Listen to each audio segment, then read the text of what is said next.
Hello all, this is Umesh, History Faculty at Manifest IAS, and this is the current JOTS initiative.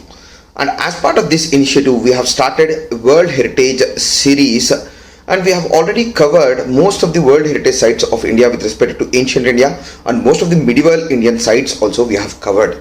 And today, as part of this series, the last leg of medieval World Heritage sites we are going to cover, and as part of this, we are going to cover the historic city of Ahmedabad, the Champner Pavgada Archaeological Park, which are both present in Gujarat. Then after that we are going to cover Pink City of Jaipur and Jantar Mantar, which is present in Jaipur. So for this, this is going to be the last video, and we are going to only discuss the areas which can possibly asked in UPSC. Possibly asked in UPSC either in preliminary or in mains. Okay, so we are going to have a look at first and foremost, before even entering into the Gujarat, the World Heritage sites of Gujarat, like historic city of Ahmedabad and Champner Pavgada Archaeological Park. First, we are going to have a brief look at the Gujarat architectural style. Gujarat. Subscribe now and press the bell icon. Never miss an update. The architectural style is a unique blend of both Islamic and Hindu architectural styles, and it also formed the basis for later day evolution of Mughal architectural style. In fact, in Mughal architectural style, most of the stylistic features they have been lifted directly from the Gujarat architectural style. So I have talked about first and foremost usage of Hindu and Jaina styles in the interior of the structures. Then this is sometimes considered as a temple structure present inside a mosque sanctuary. It means that from the exterior, if you see, you can see domical structures. You can see things like arches, minarets. All of these things are typically Islamic architectural features. But once you enter inside the complex, then you can see very clearly that the entire interior complex, it looks like a temple sanctuary. Then after that, usually typically most of these buildings they contain porches which are supported by pillars, and usually they have closed halls. Then along with that, the richness of ornamentation, you see the usage of most of the Hindu emblems like swastika, okay, swan, then lotus, okay, along with many different Hindu decorative styles like lotus. All of these aspects have been integrated into this, and the pillars which are present are also very richly carved and ornamented. And the most of the pillars, they also have capitals which are very well ornamented with animals like elephants. Okay, all of these elements are present in the Gujarat architectural style. Then there are many there is this tradition of usage of ornamented stone screens. I think I have talked about these ornamented stone screens beforehand too. This is known as jali work, wherein the stone is perforated in order to give the light from exterior to the interior. That same kind of jali work is also present here. Then there are numerous ornamented step wells which are known as baulis. The bauli is an ornamented step well. It is also known as vav in Gujarat. We have already discussed the Rani Ka vav, okay, which is a medieval Indian well, step well, which is very famous. And apart from that, there are numerous other step wells which continued even in medieval times too. Then along with that, if you see at the ceiling in the mosque, okay, the ceilings are richly carved and ornamented, just like the Hindu temples and Jaina temples of Gujarat, which we discussed about during our Rani Ka Vav series. In a similar fashion, the ceilings are very richly carved in this too. Then after that, if you see, there is excessive usage of decorated pillars I have talked about. Then one unique feature is there are toranas which are present on these mosque structures. Okay, toranas are the usually entrance gateways in Hindu temple architecture. This same kind of makar toranas, they are also present on the mosque entrance faces. This shows how the Hindu and Islamic architectural traditions, they have fused together, because inside the arch you can also see pillars. Okay, then lintel is also seen, beams are also seen, everything is fused together. Okay, that's why it is considered to be one of the best representation of the composite culture which has evolved in India during medieval period. And these temples and mosques which have been built in Gujarat, they are pre-Mughal in their architectural style. They are pre-Mughal. See, first and foremost, we are going to talk about the historic city of Ahmedabad. And this city of Ahmedabad, it has been declared a UNESCO World Heritage Site in the year 2017. And here, the most important aspect is it contains nearly 25 archaeological survey of India sites, which also shows this is entire city. This is a living city right now, and this entire city, it is known for coexistence of Hinduism, Islam and Jainism.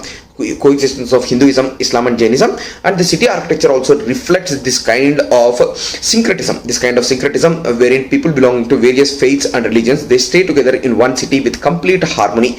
That is the reason why this city has been recognized as a World Heritage Site. And this city, when you look at the historicity, it has been established by a person by the name of Sultan Ahmad Shah of Gujarat Sultanate in the 15th century. Then the most important aspects here is this entire city is a walled city, which is surrounded by this Badra Citadel. Badra Citadel is present in the center, and it is entirely surrounded by a huge wall, and the usual bastions are also present. Fort complexes we have discussed already. The usual bastions are present, watchtowers are present, octagonal towers, everything is present along with the entrance gateways in this city too. But the most important aspect here is this traditional housing structures which are called poles. Pole is a traditional housing structure which is present in Gujarat, in Ahmedabad, and when it comes to this pole, okay, it usually is, I'll just show it to you, okay. I'll just draw that for you. Okay, 1 second. See, when it comes to these poles, okay, let's suppose these are community housings. Poles are community housings wherein people belonging to one caste or one profession or one religion, they stay together at one place, which is called pole. And all these poles, they are gated. Okay, they are gated on one side, and through these gates, okay, these gates are known as khidkis. Okay, khadki is the gate's name. Okay, this entrance, once you enter this, you see, okay, long streets which are known as puras. Okay, on the sides of these puras, you find these houses which are known as havelis. Typically they have wooden architecture and wooden carvings on them. Then this entire structure is known as pole. Okay, so pole, haveli, Pura and Khadki. Okay, these are the four constituents which are present, and every caste group, it has its own architectural features which are reflected in their own respective poles. So this is how the entire city outlay is present, and at the center of this pole, you find a community well.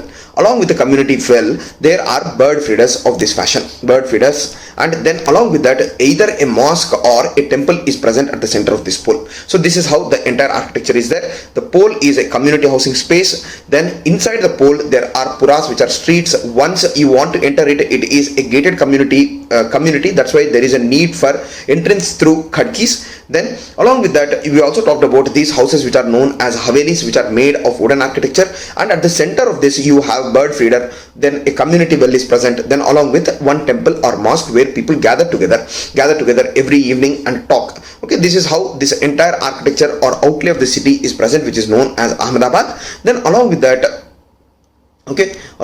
see, I talked about the wooden facades, everything I talked about. It converges on a central square, okay, where their community meetings occur. Okay, then along with these poles, the other important things with respect to this city are the Julta Minars. Okay, this is an architectural feat of Gujarat, wherein if you move one minaret, the other minaret also vibrates. Okay, so these are the Julta Minars. If you move one minar, then the other minar automatically vibrates. See the rich carving, it almost looks like a temple structure. Okay, on the minar you see the rich carving which is horizontal, rich carving, which we already talked about in Rani Ka Vav. The same kind of structure is present here too. So this is known as the famous Julta Minar. So Julta Minar is present in Ahmedabad. Then along with that, there is not just one pair but three pairs of Julta Minars are present in Gujarat. Then this is the Jali work which has been done on Siddhi Mosque. Okay, on a Siddhi Mosque, on the Siddhi Mosque, and this represents the tree of life. Okay, this represents the tree of life. This is a very, very famous Jali work which formed the inspiration for all later day Mughal architectural Jalis. This is known as the tree of life Jali, which is present in the Siddhi Mosque.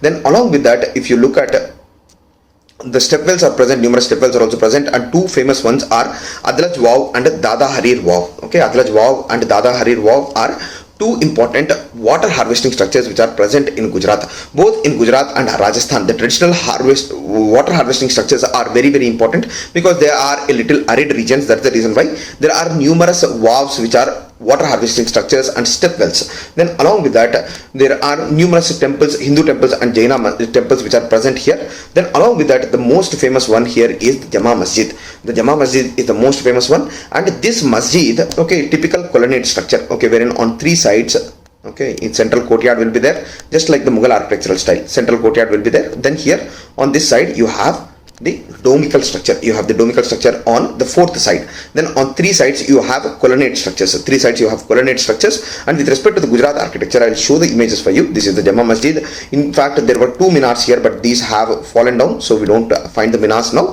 This is the entrance gateway. You can see that just inside the arch you have the pillared structure along with the beam. Okay, see, this is how the integration between two different cultures it occurred in Gujarat. Okay, this is same way, arch and inside pillars. Okay, I'll show more images of this Jama Masjid. This is the best representation of Indo-Islamic architecture which is present. Okay, here you can see the engraved arch which later became inspiration for Mughal arch. Then the entire colonnade structure is a pillared structure. You can see the image here. Then along with that, richly carved ornamentation on the entire mosque. Okay, every niche, bracket, everything is richly carved. Then the ceiling is also carved in Jama Masjid. Then you can see the jali work here. Jali work is also present here, and this is the entrance facade for this mosque. Okay, so on three sides it is covered. Here you have the entrance gateway. Here you have the domical structure. Okay, and this domical structure also contains typically multiple domes, not one single dome. Two minarets, multiple domes. All of these structures are integrated into the Jama Masjid. So it is a very famous masjid of Ahmedabad. Then along with that, see, if you look at this historic city of Ahmedabad, this is the bird feeder. I think I have talked about it. Ahmedabad, the history does not stop because it is a living city. Later date, during the time of Indian independence movement too, Ahmedabad was the center of, was one of the major center for Indian national movement, and in fact Gandhiji's Sabarmati ashram is also present here. But this rich cultural fabric of Gujarat, of community understanding, okay, and integration, it is on the declining trend nowadays. On the declining trend nowadays because of the communal riots which occurred in 2002, 2001. Okay, so because of that there are a little bit of communal misunderstandings are there in Ahmedabad. But if you take inspiration from the architectural style, from the city layout, from the inter-community understanding of history, definitely some of these conflicts they can be subdued. Okay, some of these conflicts they can be subdued. Then apart from that, you can see the next city which is Champaner Pavgada, and here also more or less everything is very much similar. It is also a walled city. Inside you have a Jama Masjid. Then along with that, Hindu-Muslim architectural features, they are integrated together. And initially this Champaner Pavgada city, it was established by this person by the name of King Vanraj Chavda, but after that it has been taken over by the Gujarat Sultanates. And here one famous personality of medieval India who is known as Muhammad Begada, he is very famous for his huge appetite. And his liking for food, he is very famous. And this person Muhammad Begada, he shifted his capital from Ahmedabad to Champaner Pavgada. It is a new city which has been established by him. So, and after that, this city, it was inhabited for a very few years. After that, the capital has been shifted back to Ahmedabad by Humayun. So that is the reason why this city, it is an archaeological park. There are no human habitations here. It is an archaeological park. Okay, and along with that, this city also hosts one Chalcolithic site which is very, very important in India. Chalcolithic site which is a factory site, in fact, where various tools were produced. That site is also present in Champaner Pavgada. Now if we have a look at ancient Chalcolithic, I have talked about, this is a hill fortress of an early Hindu capital. Okay, early Hindu capital was present. Then this entire structure, it is right now it is a park. Okay, and here also you have a huge Jama Masjid. Okay, then along with this huge Jama Masjid, I will just show the images of Jama Masjid. You will be shocked. Okay, see how it has a mandapa in front of the Jama Masjid. See, this is a typical mandapa. Just the domes have been added as decoration on top. Okay, these are the two minars. In Ahmedabad, you don't see the minars because they have fallen down. Then along with that, if you see, this is a typical of Gujarat architectural style where in multiple domes are present. Okay, and multi-storied, pillar plus dome, pillar plus arch, all possible combinations. Here also you can see, okay, if you observe closely, inside the arch you can see the pillars. So the similar fashion, just like the Jama Masjid in Ahmedabad, this masjid also has been constructed. But luckily for us, this has been better preserved when compared to the Ahmedabad mosque because of the minars have fallen in Ahmedabad. Okay, then along with that, you can also see multiple domes. Okay, I have talked about intricate stone carvings. I have talked about them already. Latticed windows are jali worked windows. Then there are nearly 7 mihrabs. Mihrab means, I have talked about it beforehand, it is a prayer niche which points to the direction of Kaaba in Makkah. So on this mihrab, you see the element of Kalash. Okay, see the intercommunal harmony which has inspired this kind of architecture. Okay, wherein a Kalash, which is a typical Hindu architectural feature, it has been put on the niche. Okay, niche is usually this way, a functional unit. On the top of it, you see the Hindu Kalash placed. Hindu Kalash is usually placed on temple tops, right? So the same Kalash, it has been placed on the prayer niches. This shows evolution of a composite culture in medieval times. Then along with that, you have numerous water harvesting structures present here, which is known as Hausi Vazu. Then along with that, some Hindu structures like Kalika Mata temple is also present, which is very famous, and every year lakhs of pilgrims, they gather together in this Kalika Mata temple. But this is an uninhabited city. Okay, just like the case of Hampi, this city has also been abandoned, but it is very significant with respect to its historical or archaeological remains. You see, this is the jali work, perforated jali work, lattice window screens. Then this is the intricate carving which is present. This is the Jama Masjid. If you have a look at it, see, flat roofed structures are also present as part of this. Even chhetris or cupolas are also integrated. So all the Indian architectural traditions which are present at that point of time, they have been fused together in this brilliant mosque which is present in Champaner Pavgada, which is known as Jama Masjid. Now if you have a look at, so this finishes the Gujarat architectural style along with the two cities which have been integrated as World Heritage Sites. This content is sufficient for UPSC. All the important points I have integrated together. Then along with that, now if we have a look at the other city, which is a city architecture which has been integrated as a World Heritage Site, is the Jaipur, which is a pink city, which is also known as a pink city, and it has been constructed during late medieval period. Before jumping into the studying of Jaipur as a city, we are going to have a look at or revise the earlier spoken about Rajasthani architectural features. Okay, so usually solid mass buildings, tribute style constructions are present. Then flat pyramidical and vaulted roofs are usually present in Rajasthani architectural style. Then drooping eaves are supported by brackets. Okay, I've talked about the drooping eaves. Okay, usually this with the construction style, this extension is known as eave, and it is supported by a bracket. Okay, in this fashion. So this is the kind of structure. Then the brackets are made in serpentine fashion. Then oriel windows with the hanging corners. I will show the image of oriel windows. Oriel windows are extended windows. Okay, all of these are oriel windows. This is present in Hawa Mahal, which is present in Jaipur. The extended, okay, on the first floor, the windows extend from the back side of the building. Okay, and they are projected outside, and they also contain an arched structure on top. This is known as oriel window. This is typical of Rajasthani architecture. Then along with that, extensive usage of jali, presence of numerous niches. Okay, along with that, surface decorated with sculpture of human and animal forms, ornaments like kalash and lotus motifs. All of these are present here too. Then bell and chain on pillars, painting with color frescoes. This is why the Rajasthani architecture, it is very brilliant. If you have a look at it, it is intricately painted. Some of the palaces, they are intricately designed, ornamented and painted. Okay, the inlay work is also present. Okay, along with that, cupolas are also present on top of the building. Cupola is just dome on a pillared structure, which is known as cupola, and it is sometimes also known as chhetri or pavilion too. So in this fashion, so the pink city of Jaipur, the city was proposed to be, okay, it was nominated very recently last year in 2019, and this city has been integrated, it has been nominated because of its unique representation of interchange of human values. Because this city, it represents the intermixture of Hindu, Mughal and contemporary Western ideas of a city construction. Western ideas, Hindu ideas and Mughal ideas, all of them have been integrated together in this city complex. Then along with that, the buildings here are made with pink painted sandstone, which brings the name of Pink City. And there is a brief history behind it. I'm going to talk about the history too. Then along with that, if you have a look at, we already discussed about the Amer Fort, which has been integrated as part of UNESCO World Heritage Site of Hill Forts of Rajasthan. And this Amer Fort is also present in Jaipur. Then along with that, Jantar Mantar, which is present in Jaipur, also is a World Heritage Site in itself. So that is the reason why I'm going to discuss the Jantar Mantar too as part of this video. And this city complex, it has been built in the year. Okay, I'll give you the information. The building construction, it started in 1727. Okay, in 1727, and it has been started by a person by the name of Savai Jai Singh. Savai Jai Singh, who is a very prominent Mughal noble of Kachawa Rajput dynasty, who were always in favor of the Mughal rulers. There have been extensive relations between the Mughals and Kachawa Rajputs. That's the reason why they had a lot of money at their command. That is the reason why they were very prominent ruling dynasty during medieval period in Rajasthan, in Rajasthan region. So Savai Jai Singh is the person who has constructed this thing. Then here, when it comes to the city planning, this city also has a walled structure. But unlike all other forts of Rajasthan, this fort is present on plain land, not on hills. This entire fortified structure is present. Here you have the watchtowers, octagonal towers, then along with that bastions are present. All of these aspects are common.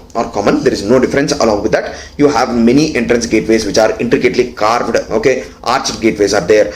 All of these things are part of the city architectural style. See, this form of city construction, it is definitely inspired from the Mughal style. Then along with that, if you have a look at the city is laid out in a grid pattern, proper grid pattern, scientific and rational grid pattern it has been laid out on. And this grid pattern of the city, it has been inspired from the western cities which were present at that point of time. So western ideas of city construction wherein grid pattern is taken over and adapted in the city of Jaipur. Then along with that, along with the western pattern, if you have a look at the Hindu ideas of Vastu are very strictly followed in this city. Hindu ideas of Vastu are very strictly followed in this city. I'm going to talk about them too. Okay, I think 1 second.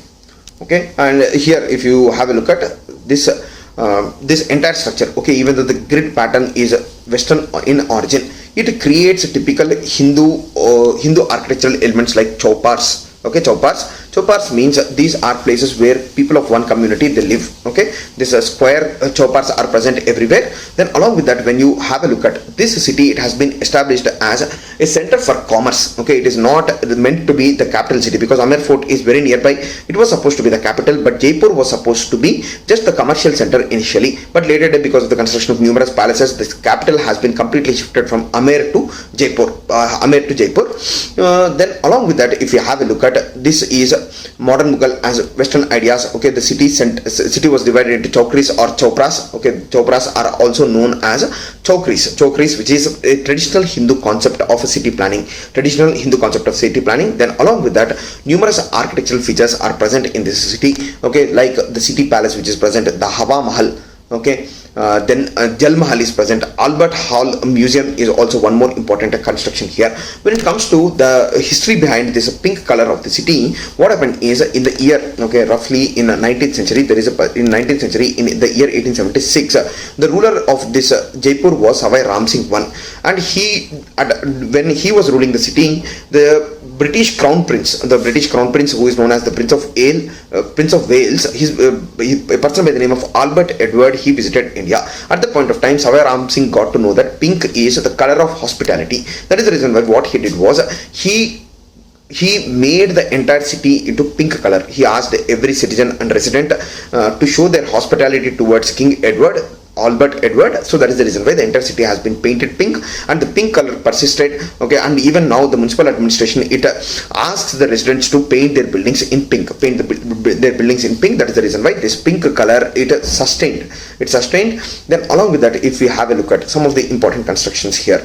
Okay, this is the Jal Mahal. In fact, it is a 5-storied construction style. But unfortunately, 4 of the stories that have been submerged under the water. Only 1 story is present over the water. Then there are some elements of Bengal architecture also have been integrated into this structure. See, if you see, this is the Bengal roof style, okay, which is a vaulted roof. Okay, you can observe, if you observe closely, this is the Bengal vault roof, because the main chief architect of this Jaipur city, he is a Bengali. That's the reason why he brought some of the elements of Bengal construction style into the Jaipur city planning. Then along with that, you see the chhatris which are present.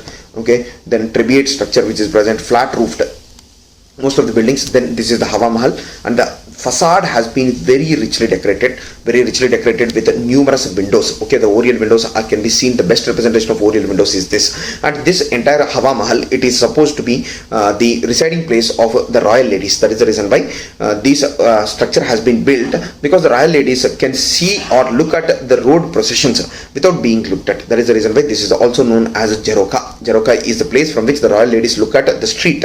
So in this fashion, the Jeroka is constructed in Oriel window format. Then along with that, I think we have covered most of the stuff. See, this is one of the gated entranceway for the fort complex. And you see the Mughal arch type. There are numerous minarets which are present inside the city, which also have been inspired by the Mughal construction style. And the Albert Museum, the King Albert Museum, it is not represented here. Okay, this Hawa Mahal, it contains nearly 953 small windows. Okay, if you 953 small windows, and it respects the parda or face covering fashion, parda of the Rajput ladies. Then along with that, if you see the King Albert Museum, it has not been represented here, but it is typically made in Indo-Saracenic style. What Indo-Saracenic style and other things we are going to discuss as part of our modern World Heritage Site series. Now we are going to move towards the next important structure which is present in Jaipur, which is known as Jantar Mantar. This Jantar Mantar is an astronomical observatory which has been made by the Rajput king, the same king who has founded the city of Jaipur, by the name of King Savai Jai Singh. In 1738 he laid the foundation for the Jaipur observatory. In fact, he constructed nearly 5 Jantar Mantars, and these 5 Jantar Mantars, they are present in various cities which can be asked as a UPSC prelims question. They are present in Delhi, Jaipur, Ujjain, Mathura and Varanasi. This person, he was very much interested in astronomy and astrology, and he was a major student of Hindu astronomical worldview. That is the reason why he constructed this Jantar Mantar, which is supposed to be an astronomical observatory. He observed that there are many errors in the traditional Hindu calendars which are known as Jij at that point of time. Jij is a Persian term which is a calendar, and he observed that there are many errors in this Jij because the traditional Jijs, they were made with the help of copper instruments and observatories. Okay, these are very small. That is the reason why he considered that these small instruments, they have a high chance for error in observation. So that is the reason why he started constructing huge observatories so as to get mathematical precision in his observations. But unfortunately, his entire worldview, or his view of the world, is the geocentric model. He was not, even though he was exposed to the Western astronomy at that point of time, he did not believe in it. He believed in the traditional Hindu geocentric model of worldview, okay, wherein the stars and sun, they revolve around Earth. Okay, that is the reason why it is faulty. Okay, his worldview is faulty, but definitely for a Hindu astronomy, his observations were very, very significant. So it represented an older tradition. And as part of this, there are but only the Jantar Mantar which is present in Jaipur, it has been recognized as World Heritage Site, and nearly it recognizes it helps in calculation of celestial coordinates, horizon, zenith, local network, then equatorial system and eclipse system. All of these things can be observed with the help of these observatories. And there is a big world's largest sundial is present in this Jantar Mantar at Jaipur, in Jaipur. And through the observations made through these observatories, he wrote a book which is known as Jiji Muhammad Shahi. Muhammad Shah was the Mughal emperor at that point of time, so he dedicated his calendar to the Mughal emperor, which is known as Jij-e-Muhammad Shahi. Then apart from this, there are nearly 19 instruments which are present here. The names of the instruments are not relevant for us. We need not go into such a depth. Just remember that Savai Jai Singh, he had a geocentric view of the world. Astrology was his main purpose, and he wrote a book by the name of Jij-e-Muhammad Shahi. And this Jantar Mantar, it hosts the world's largest sundial. That's it. It finishes the discussion on Jantar Mantar.